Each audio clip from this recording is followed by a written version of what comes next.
There we go. Okay, hi.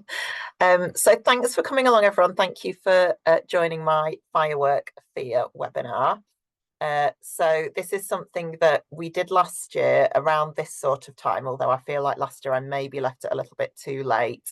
Um, and I think it was a really useful resource for not just for new puppy owners, but so for obviously for new puppy owners, if their puppies haven't heard fireworks before, and this year is going to be their first fireworks, but also older dogs as well, even if they have experienced a few years of fireworks, I think it's always worth doing a little refresher with them at this time of year anyway, because it's been a long time since the last fireworks night. So there's absolutely no harm in just doing a little bit of prep to make sure that they're still okay with everything. That's certainly something that I'm going to be doing with my dog.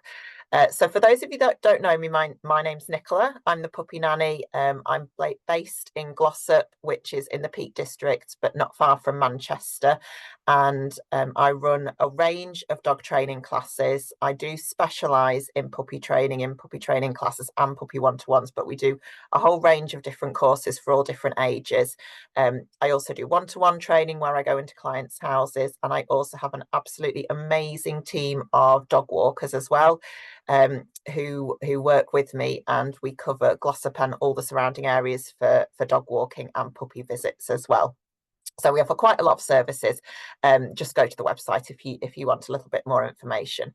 So it's my 16th year in business this year. So we've been going for a little while. I started just before about a year and a half before I had my son. So it's a nice, easy way of keeping an eye on how old the business is, because it's a year older than him.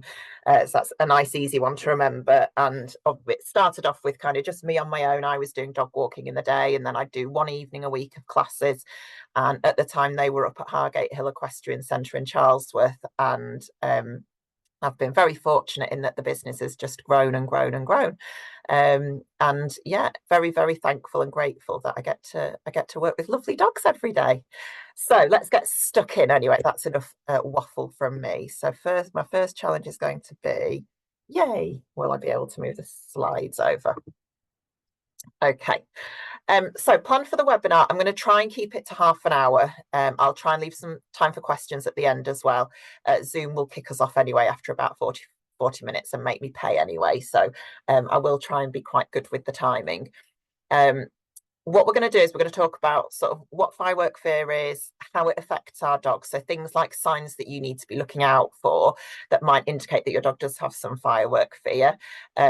Why it's happening, and also what we can do to help. And I'm hoping that by the end of the webinar, you'll have a plan in place for making sure that we prevent any firework fear from happening in the first place, because it is much, much better and much easier to prevent it from happening in the first place, rather than waiting to see whether they are scared and then having to do all of that work. Just to give you sort of a little anecdote about this, I worked with a rescue greyhound several years ago, and they didn't know the background much apart from that it was an ex-racer, and they took it for a walk around this time of year, and it was dark and a firework went off, and it took about 6 months for us to get that greyhound to go to the toilet in the garden again. So it doesn't just affect your walks and in the house. That greyhound then, because it was so scared by that experience, it was terrified to even leave the house. So we ended up having issues with toilet training as well, because then it was going to the toilet indoors because it was too scared to go into the garden. So it's a lot of work to kind of undo that, even from one bad experience sometimes, which is why it's so upsetting, and so kind of stressful for us and our dogs as well. So why are fireworks such a big issue? We hear this every year, don't we? We're going to have adverts on TV for products like calming diffusers and things, and we're going to have posts from the vets as well, and there's going to be all sorts going on social media and stuff. There's going to be lots of great advice out there for you as well. That I would definitely recommend that you take it all in. When we're working with new puppies, we do a focus on sound socialization. So puppies at any time of year will do things like getting them used to thunder, getting them used to traffic noises, getting them used to sirens like ambulances, emergency vehicles and things like that. And we'll do fireworks as well. The main difference with fireworks is they're not really going to hear them most of the year round. So if you think about it, if you're on a walk with your puppy or dog, they're not going to hear sirens very often, but depending on where you live, it might be a couple of times a week when they're out on a walk and they will hear it, they'll hear a siren. Or if you're doing regular walks along a busy road, they're getting used to that traffic noise. The only time they're going to hear fireworks is usually going to be firework night, so anytime from end of October, beginning of November, and then often around New Year, although it's quite focused over a short period of time. And then very occasionally if people let them off for celebrations and things like that as well. But it's not something that they're hearing regularly. So it's hard for them to get used to them because they're not hearing them often enough to kind of develop a regular association with them, a regular positive association with them. If we had fireworks going off every weekend, then this would be much less of an issue because they would be getting used to it a lot more. So we might not necessarily want that, but the facts are that if we were hearing them more regularly, it would be much easier for them. They're extremely loud, so when we do hear them, they're extremely loud. There's usually not much of a build up before we hear them. And the other thing as well is that dogs can't see where they come from. So again, with things like the traffic, they can see, well, this lorry is coming and that is the source of the noise. With fireworks, they've got no idea where that noise is coming from, and that makes it extra scary for them as well. So this is why fireworks tend to be such a big problem. So let's go on to signs that your dog is scared. Right. So I've got a really nice little illustration here for you. I can email this out to you if anyone hasn't got this. So you'll have it in, those of you that have got socialization workbooks, this is in there, this illustration is in there. But if you've not and you want me to send you a copy, just drop me an email. So this is my future sister-in-law, is a brilliant illustrator, and she did this for me. So these are the signs that we're looking out for that our dogs might be worried about fireworks. So they obviously can't say to us, I'm really scared, I don't know what that noise is, I'm not happy, I want to hide from it, or please can you reassure and comfort me? They can't tell us any of those things. These are the sorts of signs that we're going to notice. So, and some of them are very subtle.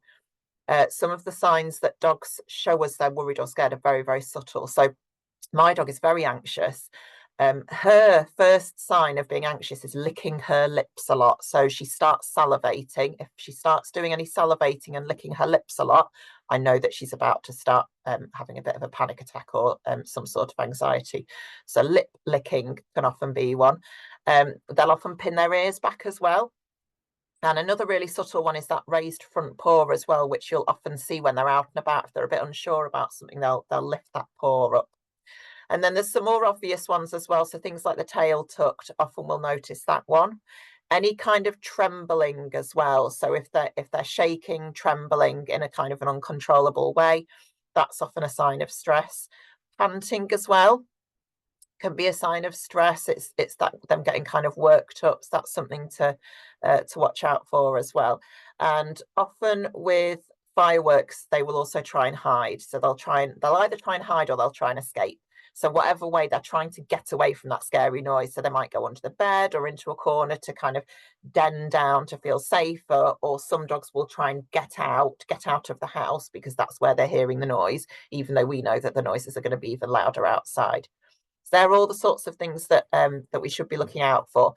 And even if your dog is fine with fireworks, it's really important that you bear these in mind, because this is going to be useful when we start talking about the training plan for getting them used to the fireworks, because we're going to need to make sure that we never put them in a situation where they are getting worried or stressed out. And this applies to all socialization, really.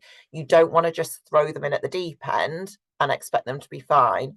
So, if you're scared of snakes, for example, and someone just sits you down with a snake on your lap, you're not then going to go, oh yeah, actually this isn't scary. You're going to be even more scared. And it's the same with our dogs. If we just expose them to really loud fireworks without that build up, it's just going to remind them that they're scary.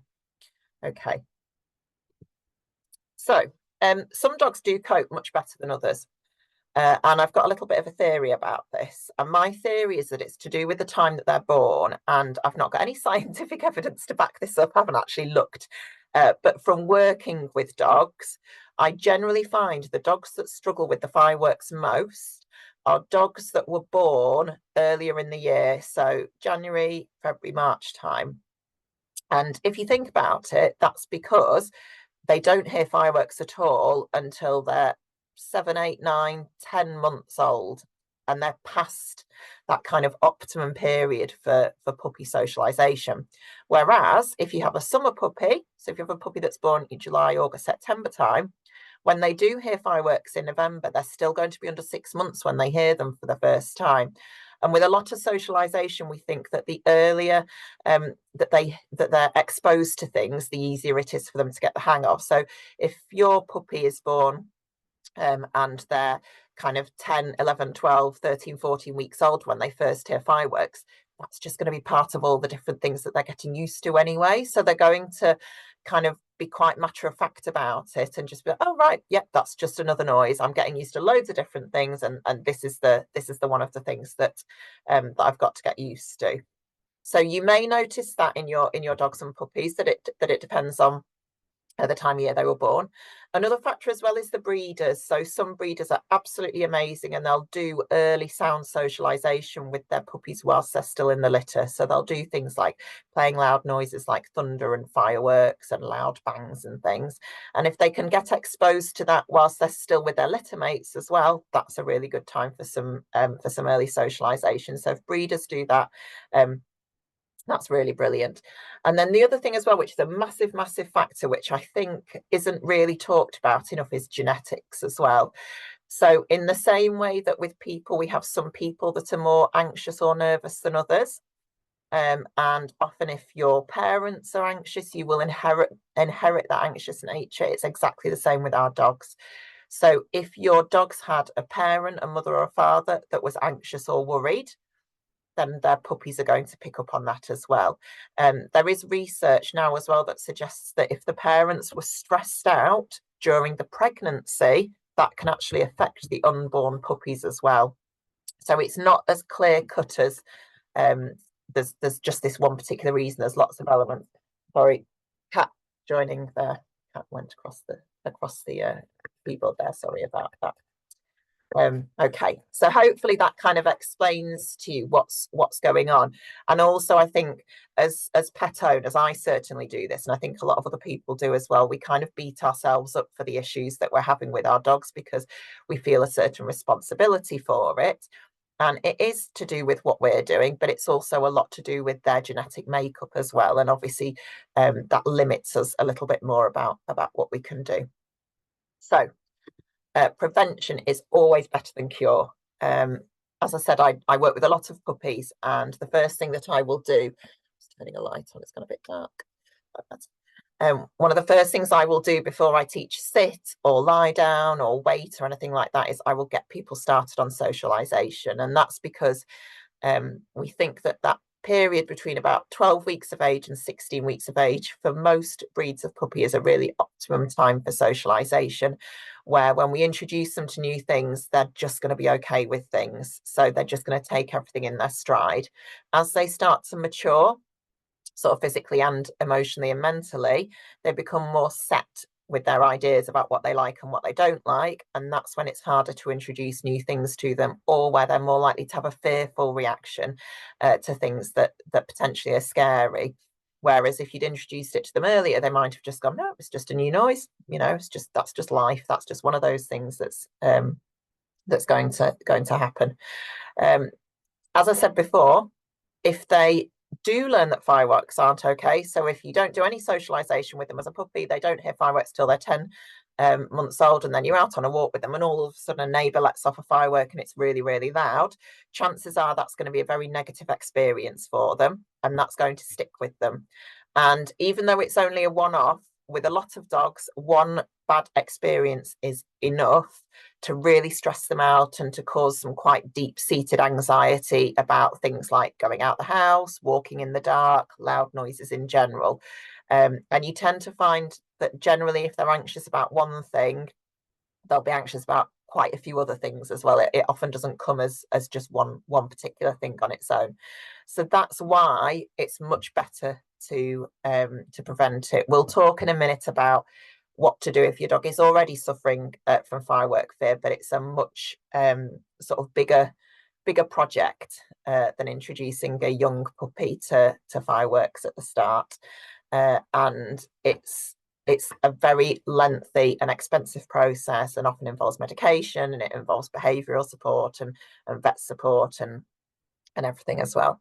So for those of us that have got younger puppies, so if your puppies haven't heard fireworks yet, or even if you've got a puppy that was born, say, a year ago, or they're sort of 12 months early, sort of around one, we can still do that early socialization, and that's what we're going to do as our sort of first port of call.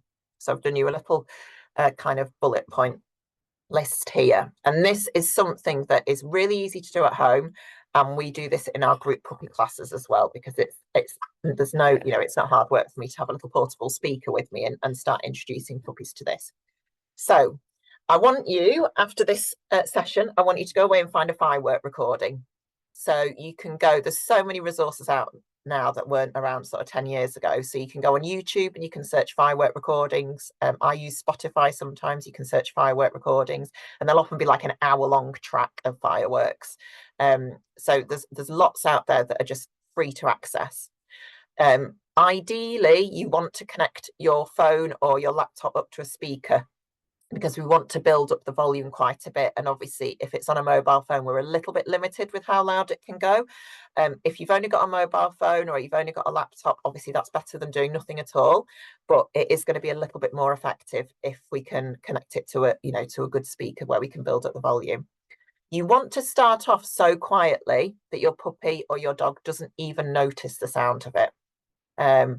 Obviously, their hearing is much better than ours, so we might not be able to hear it, but they will be able to hear it. So just bear that in mind as you're starting to increase the volume. So start off with it really nice and quiet. And then what we're going to do is we're going to add in something nice. So it's called positive association. We're going to pair those noises, which potentially could be scary, with something nice. And that will vary from dog to dog. So it could be we give them some really high value treats. It could be that every time there's a big loud or a bang or a whistle or a pop, we give them a nice piece of chicken. So something really high value. It could be that you've got a favourite toy. They absolutely love playing fetch, or they love playing tuggy or something like that. So whilst that noise is playing in the background, you could have a really good game with them. If they're really into their food, you can play it during meal times. So you can have it on low whilst they're eating their meals. And you can just have it on low in the background while you're doing things like training with them.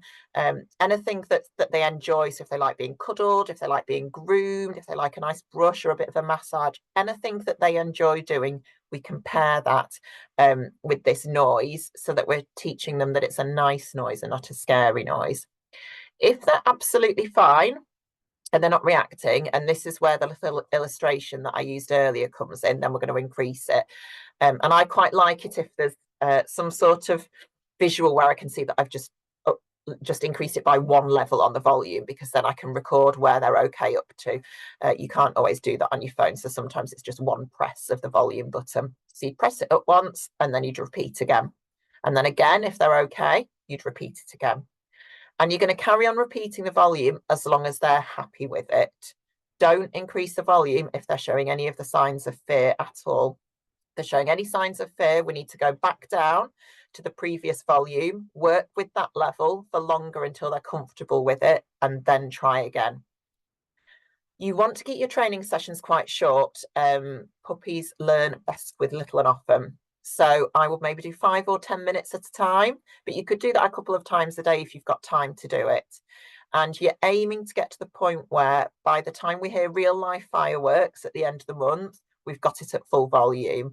And we're playing it regularly at full volume. So if you whiz through this training plan and by this time next week you're saying to me they're absolutely fine, I can play it at full volume, I wouldn't stop there, because we've still got a couple of weeks to go.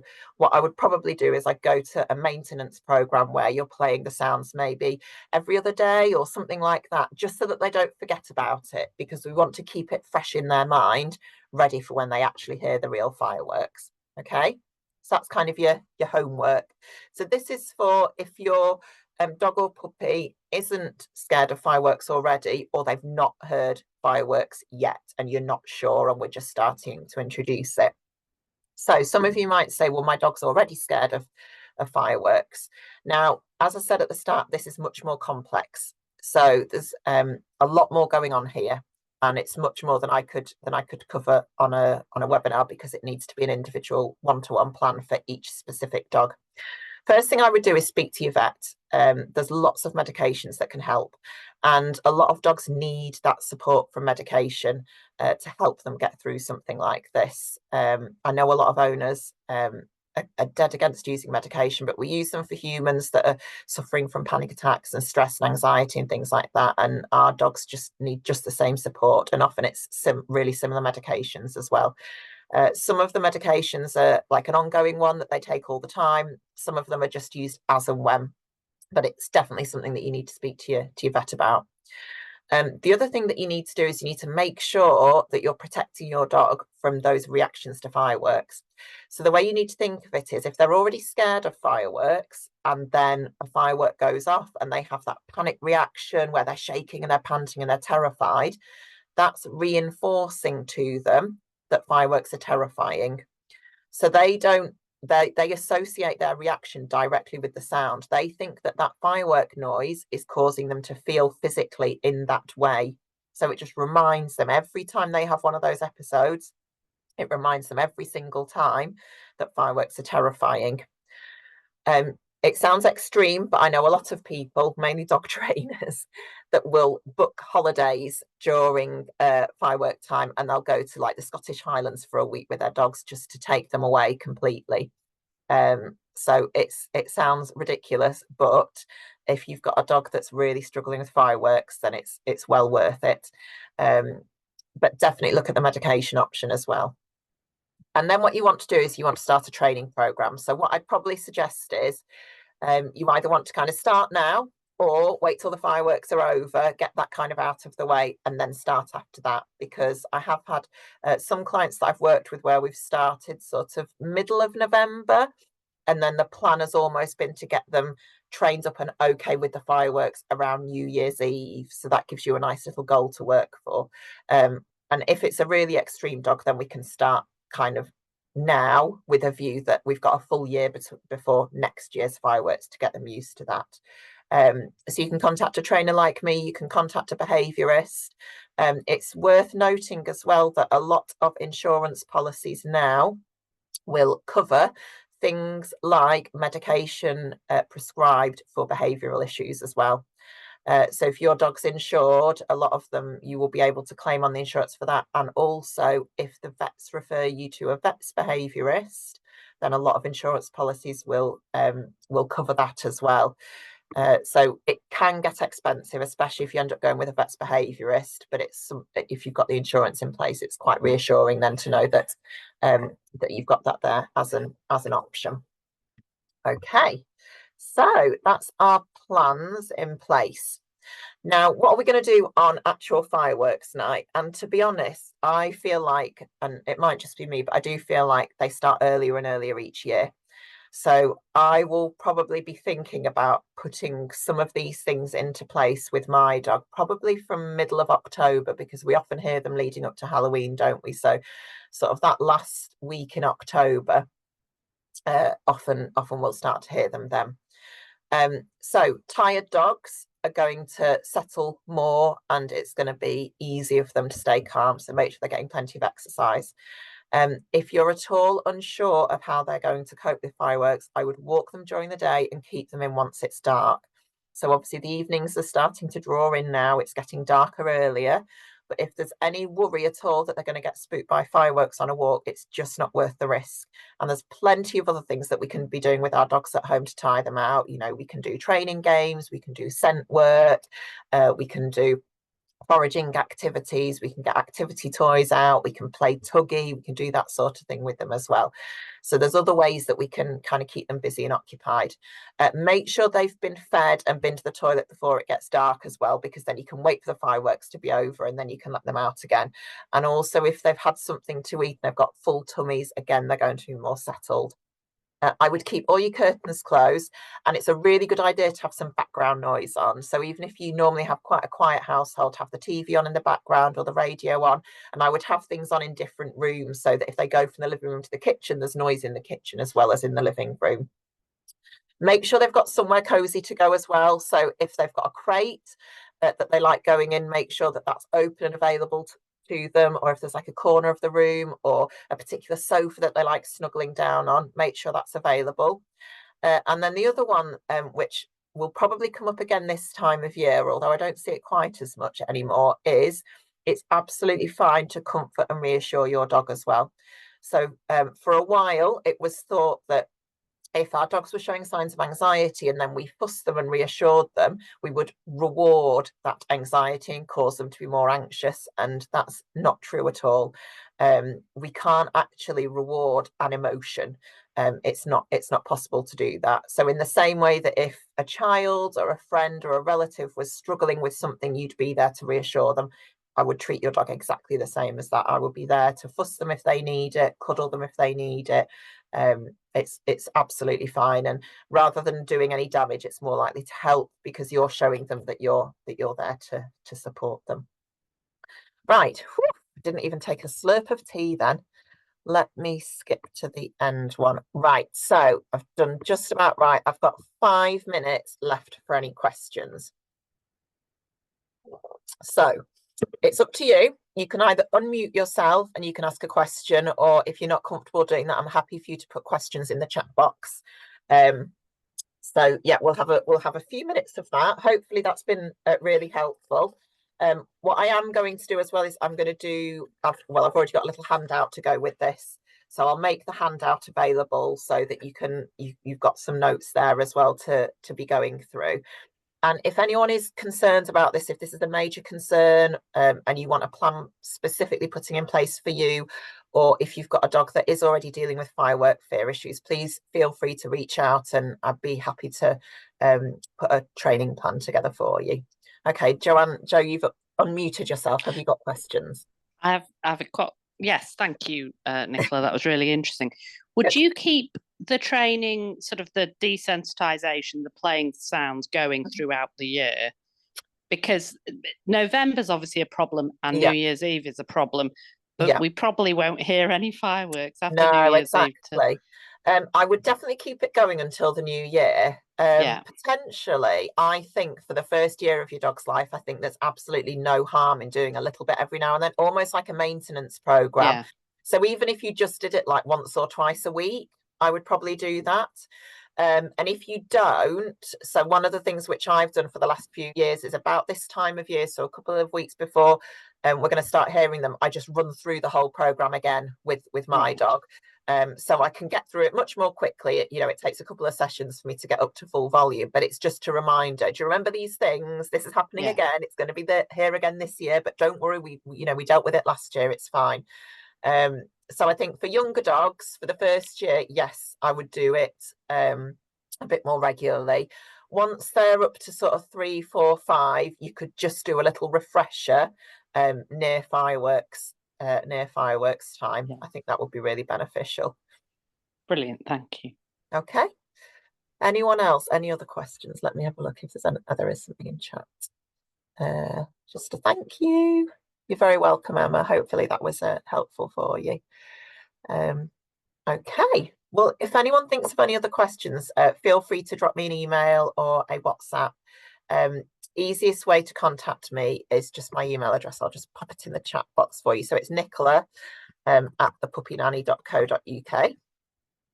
There you go. So that's my email in the chat box. So feel free to copy and paste that. And then if you do end up with any questions around the fireworks season or just sound socialization in generally, feel free to drop me a message and I will make the resources available. I'll get this uploaded, which will take however long it feels like it's going to take, knowing my internet speed, but I'll get this uploaded for everyone so that you can go through it again and I'll make the notes available as well.